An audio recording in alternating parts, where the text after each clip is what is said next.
Sistem ona etiraz edənləri mütləq haqlamaq və məhv etmək istəyir. Sistem insan üçün deyil, əyri niyyətlər üçün bərk ediləndə onun qavrayışları da insani olmur, vəhşicəsinə olur.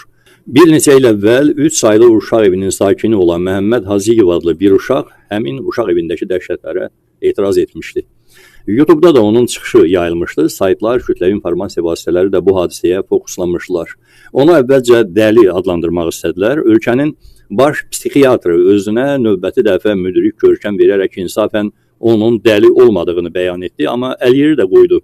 Dedi ki, onda cüzi psixoloji pozuntular var, bundan qəm yemək lazım deyil. Ölkə əhalisinin yarısından çoxunda elə bu qədər psixi gərginlik var. Ölkə əhalisinin yarısında niyə bu qədər, yəni baş psixiatrın ərz etdiyi cüzi qədər psixi pozuntu var, bu ayrı məsələdir. Amma hələ o zaman da mən anlaya bilmədim. Baş psixiatrın özü də əhalinin həmin o hissəsinə aiddir, yoxsa bu biri yarısına. Söhbət isə bu deyil.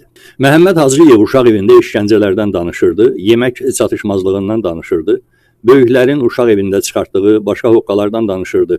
Baş psixiatrın sözü olmasın, ölkənin yarısı Məhəmməd Hacıyevi şantajçı filan kimi adlarla bəzəməyə də hazır idi. Amma Məhəmməd sadəcə olaraq bir açıqlama vermişdi ki, uşaq evində uşaqların yeməklərini oğurlayıb satırlar, əvəzində uşaqlarla çox qaba rəftar edirlər.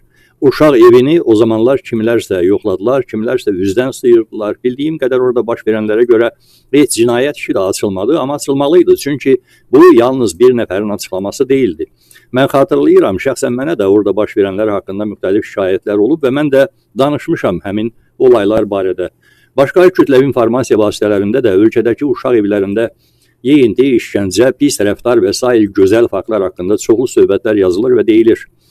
Üstündən bir neçə il keçib, Məhəmməd Hacıyev böyüyüb, həddi buluğa yetişib və sistem qərarı gəlib ki, həbsxana yaşına çatmış bu detdom uşağını oralara göndərmək lazımdır və 10 il azadlıqdan məhrum etmə cəzası kəsərək göndəriblər həbsxanaya.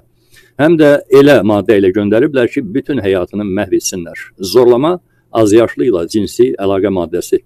Mən bu prosesə Facebookda rast gəldiyim bir yorumla qiymət vermək istəyəcəm. Bu olay barədə yazanlar çoxdur, mən onlardan birini fərqləndirdim. Məhəmməd haqqında yeni məlumatlar onun şər və böhtana məruz qaldığını göstərir. Bu işdə əli olan hamının vicdanına tüpürsünlər. Məhəmmədin vəkili ilə danışdım. Faktlar yetərli deyil, amma bu maddə ilə ölkədə indiyə qədər verilən ən ağır cəzadır. 10 il. Məhəmməd dövlətdən yetim qalıb. Azərbaycanda dövlətdən yetim qalan ən azı 9 milyon adam var. Bu da onlardan biri olsun.